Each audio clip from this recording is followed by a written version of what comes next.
Okay, so hi. So I'm Aaron Chen, and I'll be teaching the MP 4.0 AIME class for this class. I'll be the teacher for this class. So the first lecture will be on combinatorics, and so yeah, and so what we're going to cover today will be casework and complementary counting, counting sets and PIE, path counting on bijections, and stars and bars. So the way I'll do this is basically I'll just assume that you already have some pre-existing knowledge of each of these topics, and so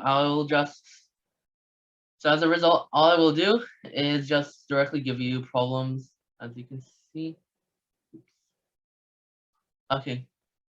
Well, yeah. So I'll just directly be giving you problems, as you can see, and so yeah.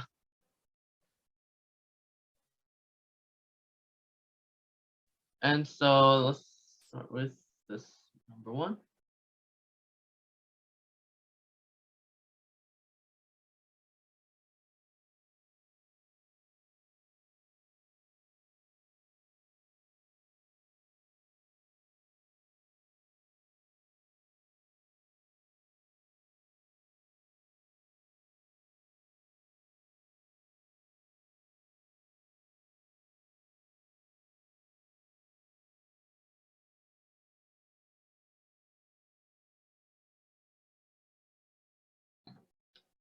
Well, anyway, I'll be starting now.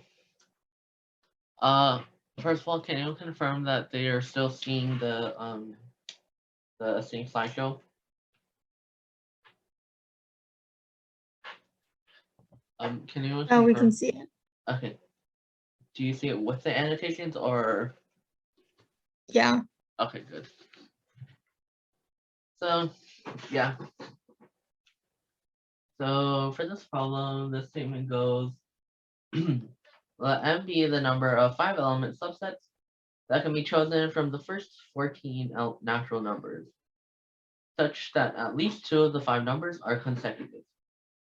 And so we want to basically find M mod 1000.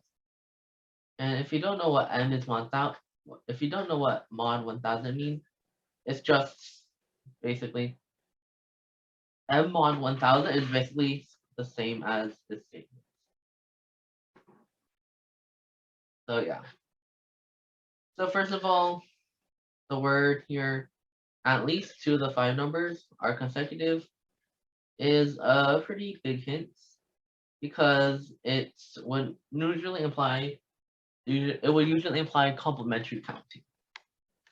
And so in complementary counting, the complement of this statement that I just highlighted would be 5 elements, a 5-element subset with no consecutive elements. Okay, anyway, a 5-element subset with no consecutive elements.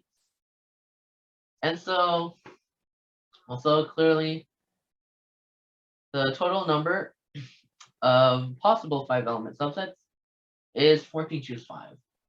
That's just rather obvious because you're literally choosing 5 numbers from 14 numbers. So, yeah. So now we want to find the number of ways to choose a 5-element subset with no consecutive elements.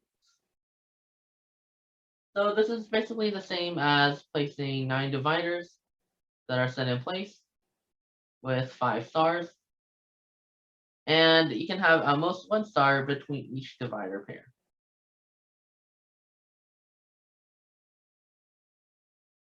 And so this is one of the more famous stars and bar setups. And so it's just 10 choose 5. And so that means that n is just the total.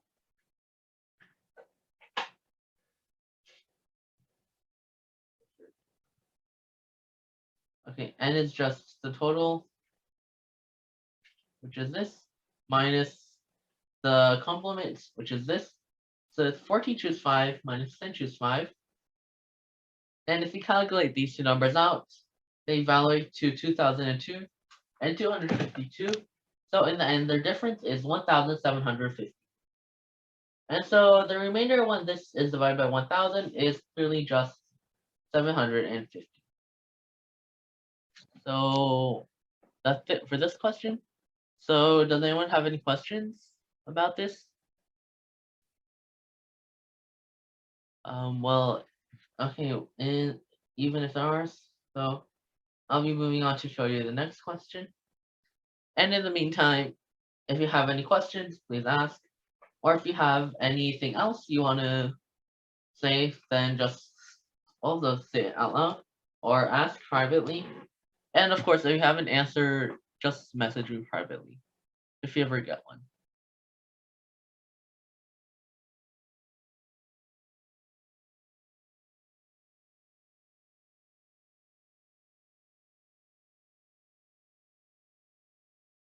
Okay. So, yep. So now it's time to go over this problem about this one. So 10 chairs are arranged in a circle. So you want to find the number of subsets of the set that contain at least 3 adjacent chairs. So this saying at least 3 adjacent chairs, basically once again, it's implying to find the complement. So you want to find the complement, the first thing we could do is find the number of possible subsets. And in this case, it's rather clear that it's 2 to the power of 10, which is 1024. And so that's because each of the chairs is either in or not in the subset. And you can think of it that way. And so the complement is when the set has at most 2 adjacent chairs. And so next, what we want to do is we can apply recursion to find the 10. Because even with the restriction that there are only at most 2 consecutive chairs, the casework is rather annoying because the number of cases would probably be along the lines of the number of chairs that are paired, but then you'd have to deal with subsets or deal with a similar problem inside of the question, and so a smaller scale version of this exact question, and so on. So it's better to just directly apply recursion. So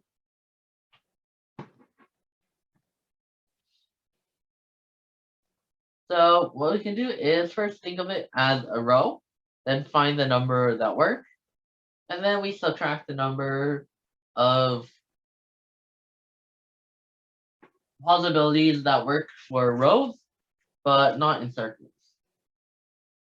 And so first of all, for the row recursion, so if we let a of n be the number of ways when there are exactly n chairs in the row, then we can see that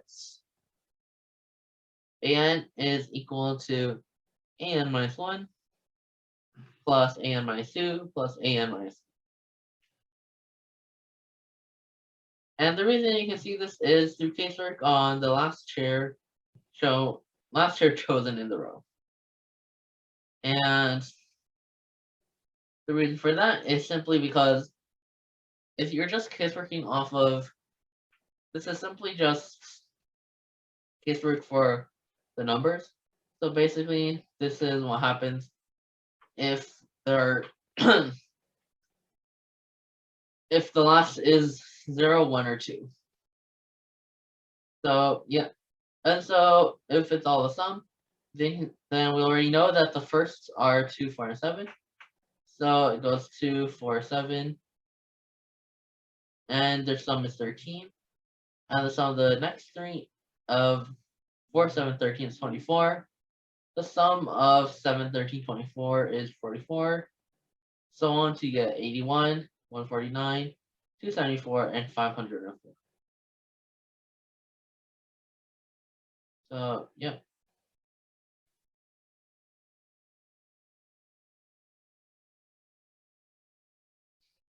And so Now you can see that the only way that something would fail for a circle, if it worked in the row case, is if one of these three subsets have all been chosen. And these are mutually exclusive subsets. And they're 1, 2, 9, 10, or 9, 10, 1, 2, because that's the order it will appear in the circle. And then 10, 1, 2, and then 9, 10, 1. And so this is just rather clearly just 2a5 plus a4.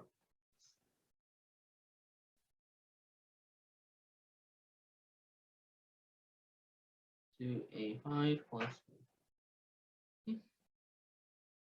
And so in the end, the answer is just 1024 minus 504 minus this, which is 2 times 24 plus 13. Because as you can see in our list, the fifth term is 24 and the fourth term is 13. So our answer here is 581. So, yeah.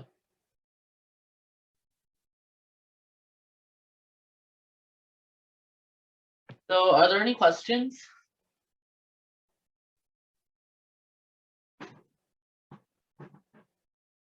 Okay, well, if you have any, well, just ask ahead, and otherwise you can move on to this next question. And also note that this is a new section, which is counting sets and PIE.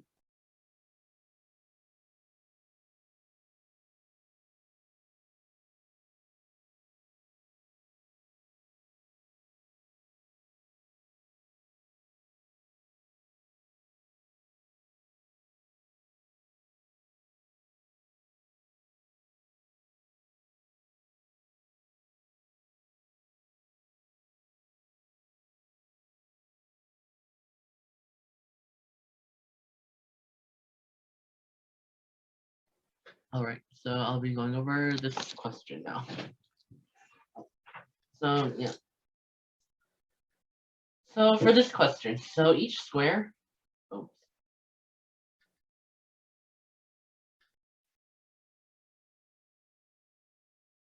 So yeah. So for this question, each square of a 3x3 unit square is either red or blue. So for the sake of just simplicity, I'll just consider red as being colored and blue as being uncolored. So for each square, each color is equally likely to be used. So the probability of attaining a grid that does not have a single any 2 times 2 red square is m over n. So we want to find m plus n. And so what we can do is just note that we can just, so honestly, anything that does not have a 2 times 2 red square. So for this, it's a bit complicated. So instead of doing that, all we have to do is use PIE. And in this case, although PIE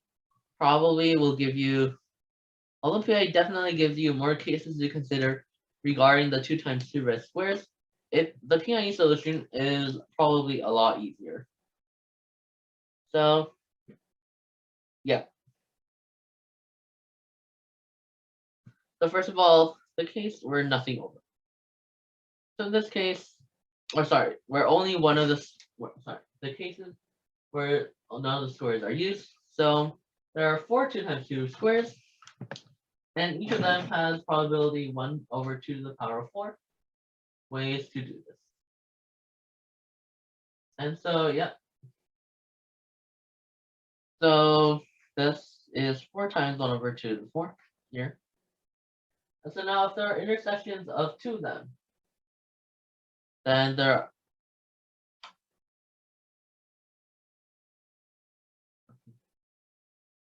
intersections of 2 of them. So there are 4 of grids that look like this. This is missing Okay, so each of the slash symbols is supposed to mean that it's colored. So they have all of them either look like this or this. And so for the first case, there are 4 of them, judging by which side is basically. This is basically a coloring where every square but those along one specific side are colored. And so there are clearly 4 ways to do this because there's 4 ways to choose the side that is blank for. And for the other one, there are 2 ways to do this because this is symmetric across the diagonal. So basically you're choosing 2 corners, 2 opposite corners. And so, yeah. And there are only 2 pairs of opposite corners, so yeah. So for the first case, there's 4 of 1 over 2 to the power of 6. And the second part of this case is 2 of 1 over 2 to the 7. And so next up is where there's intersection of 3 of them. So then there are 4 of them, 4 of cases like this. And this is where everything but one of the 4 corners has been colored. So obviously there are 4 of them because this is just choosing which corner is left uncolored, basically. And so there are 1 over 2 to the 8. Yes, and so for this part is the 1 over 4 times 1 over 2 to the 6 here. And this part is this part. So the intersection of 3 corresponds to this part. And finally, where there's 4 intersections, well, that's clearly just the entire board. It is all colored. And so it's just the probability is 1 over 2 or not, which is this one. And so if you remember P8, it's basically just alternating between addition and subtraction. And so that's what you do. And after all that, you subtracted that from 1. And so what you get is 417 over 512. And so this is a probability that that the grid does not have any 2 times 2 red square. So yeah. So if you have any questions, go ahead and ask. And otherwise, let's move on to the other question. Okay, so I'll be going over this question now. So find the number of subsets of 1 through 6 such that S is non-empty, and no subset of S has the property that the sum of the elements is 10. So the first case is if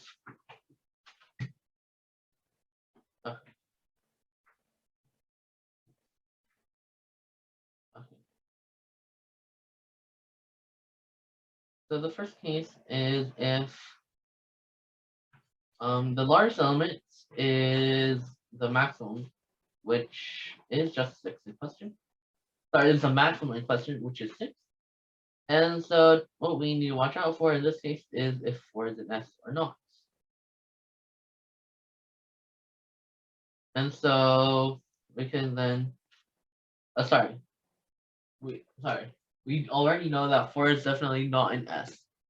And that's just because 6 plus 4 is already 10. And so that obviously wouldn't work out well. And so for 5, so we can case work off of whether 5 is in or 5 is not in. So if we do that, then we can see that for 1, 2, then we can see that all we really care about now is, all we have left to care about is just the elements from 1 to 3. So for the elements from 1 to 3, so first of all, we need to make sure that none of the sum of the elements is 4. So that means that the combination 1, 3 cannot exist, cannot be in there. And at the same time, if 5 is an S, then we need to make sure that the combination 2, 3 is also not in there. So we can look at, excuse me for a second.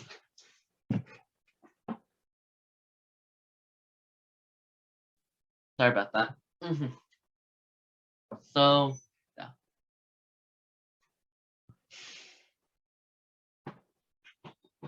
So if you look at these pairings of whether or not they work, you can see that most of them overlap except for 2, 3. And so for this case, the total sum is 6 plus 5, which is 11. So next case is when the largest element is 5. So in that case, we can just directly look at the cases of all. So if you do that, then you can just notice that, well, clearly 1, 2, 3, 4 doesn't work because the sum of those four numbers is already 10. And other than that, we also can have the combination 2, 3 or 1, 4. So if you continue onwards and then you count, you can see that 1, 2, 3, 4, 5, 6, 7, 8, 9 of them still work. So there are 9 answers to this case. And finally is if the largest element is 4. So if the largest element is 4, then there are 2 to the 4 possibilities here. And there's only one case that fails because it's 1, 2, 3, 4, and the sum of those 4 is 10. And another case we need to watch out for is empty sets, because the problem statement literally includes the fact that S must be non-empty. So this case has a total of 14 answers. And so the final answer is 11 plus 9 plus 14, which is 34. So our answer is 34. And so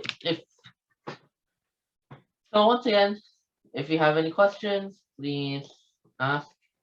And otherwise, if not, you can look at this question. And also, once again, note that this is yet another new unit of path counting.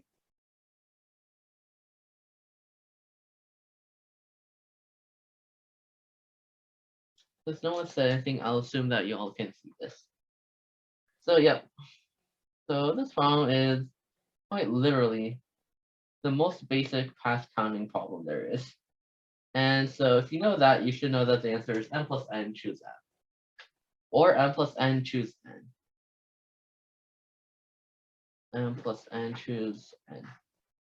Although, obviously, these are equivalents, so it doesn't matter much.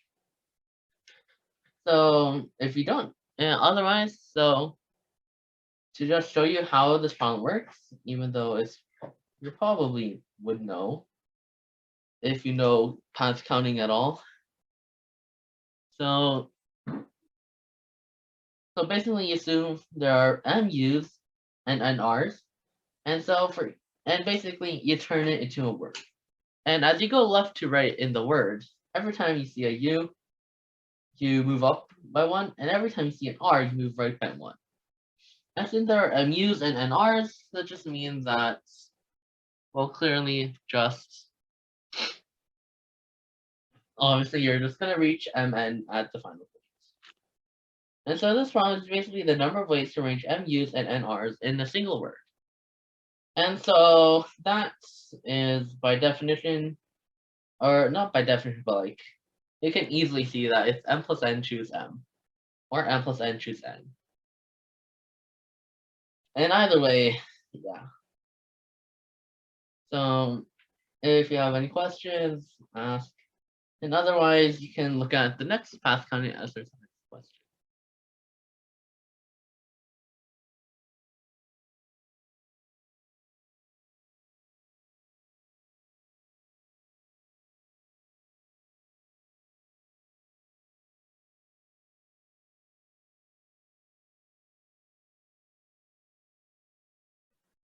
Okay, so I'll start on this problem right now.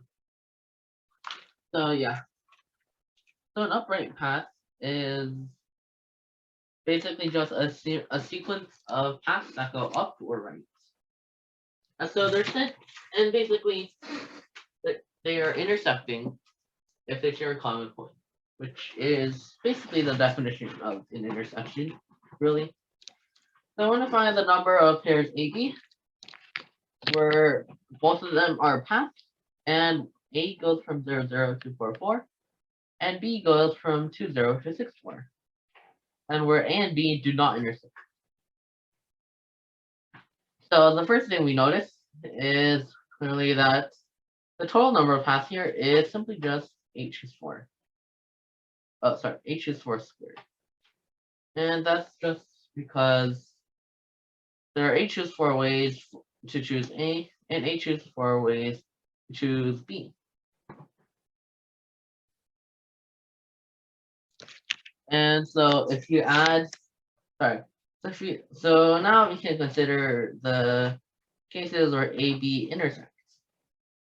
And so we will just subtract this number from h is 4 squared. So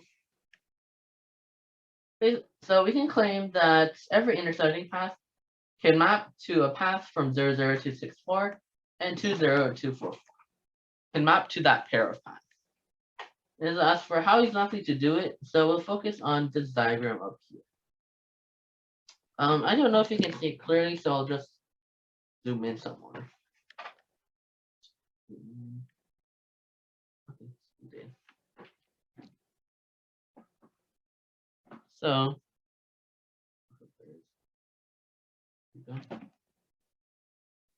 okay. So this diagram. So you can see that. So these red points.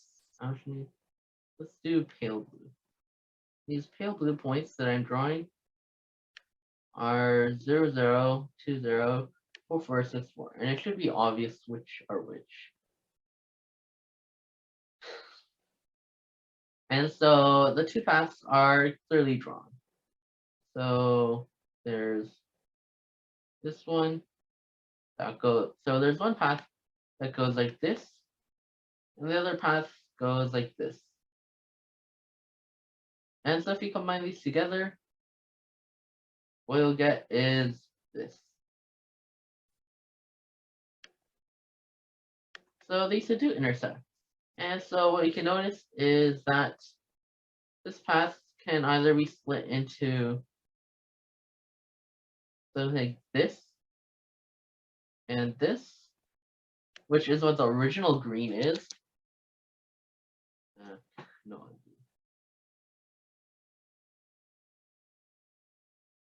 Okay, I'll just draw it again. So I'll just draw the two paths with different colors overlapped on each other. So the first one will be drawn with green and blue. So like this. So these are the two paths. And so what we notice really is that another way to draw the same two paths is by doing this. And the other path is, oh, sorry about that. This, and let's do pale yellow. Okay, so this and this. Yeah, slightly off. For my browser to stop glitching, and then I'll continue. Although really from there on out, it's basically just the same as saying that there's a bijection between the paths. So if you still remember the question, I'll just verbally explain it. Although it's probably going to be very hard to understand. So basically, if you remember, there's h is 4 squared path initially. And so as I was showing, so there were two ways of looking at the paths that intersected. And so the first way was two paths from 0, 0 to 4, 4 and 2, 0 to 6, 4. And the other way of looking at it made up paths from 0, 0 to 6, 4 and 2, 0 to 4, 4. And so basically we can see that this is literally a bijection because as long as two paths intersect, then we can see that if we reverse the rest of the instructions as we can think of it for the path, then what initially goes from 0, 0 to 4, 4 will at the point of intersections end up going to 6, 4, and what initially goes from 2, 0 to 6, 4 will at the point of intersection go to 4, 4. And similarly, any path from 0, 0 to 6, 4 will intersect any path from 2, 0 to 4, 4. The reason being that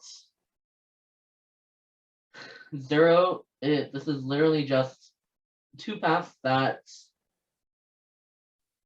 so 0, 0 to 6, 4 and 2, 0 to 4, 4 have the same difference in y coordinates and have the same boundaries of y coordinates, and at the same time 2 to 4 for the x coordinates falls exactly between 0 and 6 in the x coordinates.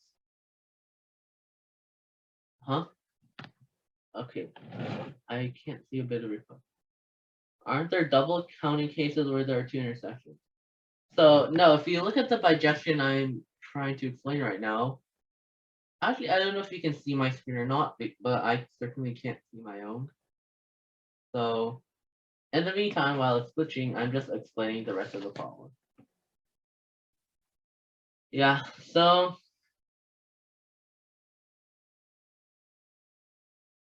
yeah, and anyways, come on. Okay, whatever. So yeah, so basically, so there are 2, 0 to my backup's also glitching. Okay, if I say any numbers wrong at this point, I'm sorry, but yeah, I don't have any reference source for the problems right now, so it's a bit hard to remember the numbers, but yeah.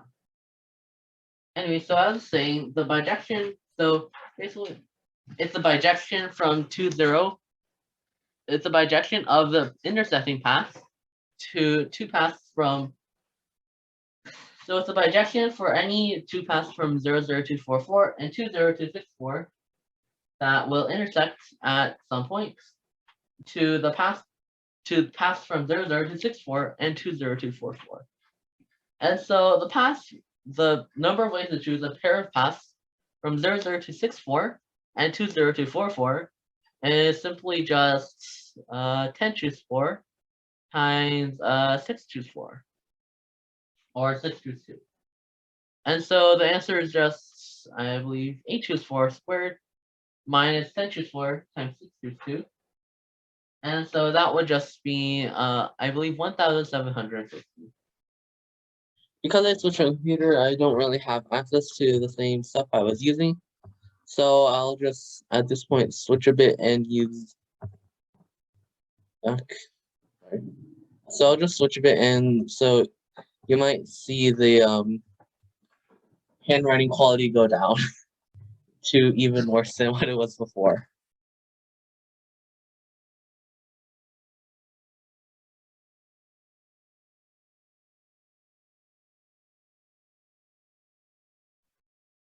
Sorry about taking so long, but yeah. So yeah. So I'll start sharing the answer to this question. Here we go. So yeah. It's a bit hard to read, so I just wrote it tinier here. Anyway, so by now you probably should know the question. And so it's basically about a frog hopping on a hexagon.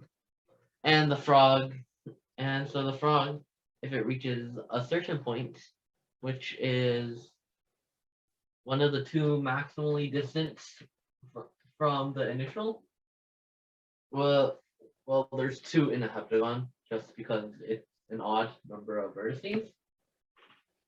So at that point, it will just stop hopping. And so we want to find the number of distinct sequences that stop at E and have at most 12 jumps. So this first one that you can see up here. So this first one you can see up here. So the first one that you can see up here. So this row shouldn't be hard to read. So that's after one jump. And if you can't tell, up here is right. I wrote F, P1, P2, P3, E, P4, P5.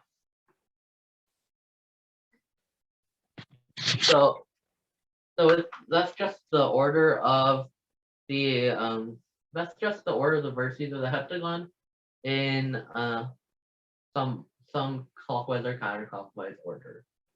It's not given and it doesn't matter. And so yeah. So after that, so it goes 2 0 1 0 1 0 0 1 0.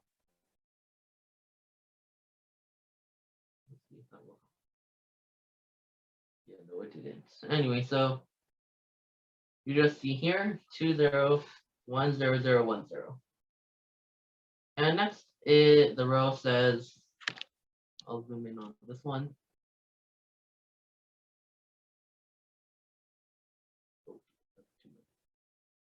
Okay. Yeah. So the next row says 3 0 1 1 0 3. If you still can't read that, you can just read the yellow text.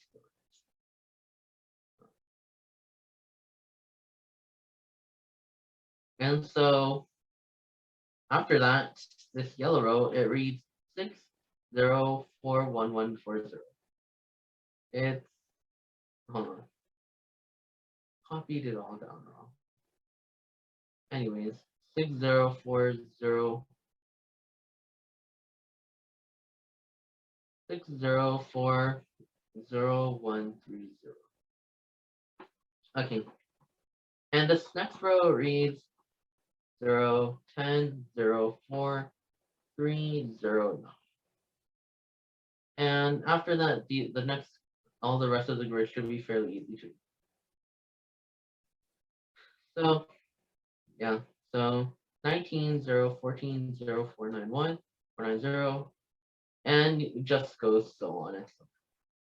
And so then what we want to find is literally just the sum of the numbers in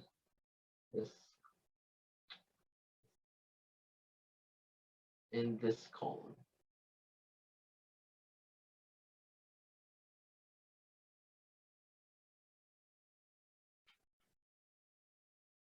This column. So yep, and so that just means that so you just want 0 plus 0 plus 1 plus 1 plus 3 plus 4 plus 9 plus 14 plus 28 plus 47 plus 89 plus 155. Sorry, and this is all equal to just 350, which is an answer. And so yeah. So yeah, so I guess that's it for today's class. So there is one more question, but I will just upload a handout and with solutions if you want in a while. So yeah, so just thank you for coming, and I hope you have a nice rest of your weekend.